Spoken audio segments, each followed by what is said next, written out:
آج ہم سجدے کرنے کے لیے آتے ہیں، اللہ سے ملاقات کے لیے آتے ہیں، ہم سے اللہ کی ملاقات نہیں ہوتی۔ دلیل کیا ہے؟ نبی علیہ السلام نے فرمایا جب بندہ فرض نماز ادا کرتا ہے گویا وہ اللہ کے ساتھ ملاقات کر رہا ہے، اللہ کے ساتھ گفتگو کر رہا ہے۔ ہم خالی کیوں چلے جاتے ہیں؟ ہمارے پاس تقویٰ کیوں نہیں ہے؟ اسی وجہ سے ہمارے باطن جو ہے وہ ختم ہو چکا ہے، تقویٰ نہیں ہے، دلوں کا سکون اور دماغی سکون اور راحت اور قلب کا اطمینان نہیں ہے۔ وجہ یہی ہے کہ ہم نے نفرتیں اور گندگیاں اپنے اندر پالی ہوئی ہیں۔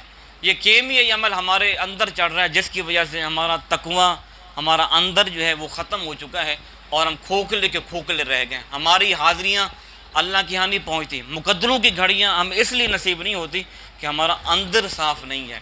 اور پھر دیکھنے والوں نے دیکھا اور لکھنے والوں نے لکھا اور سننے والوں نے سنا اور پڑھنے والوں نے پڑھا کہ 22 لاکھ مربع میل کا حکمران کھڑا ہوا ہے اور مالک مکان اس کے کندھے پر سوار ہو کے جو ہے پر نالے کو لگایا اور نیچے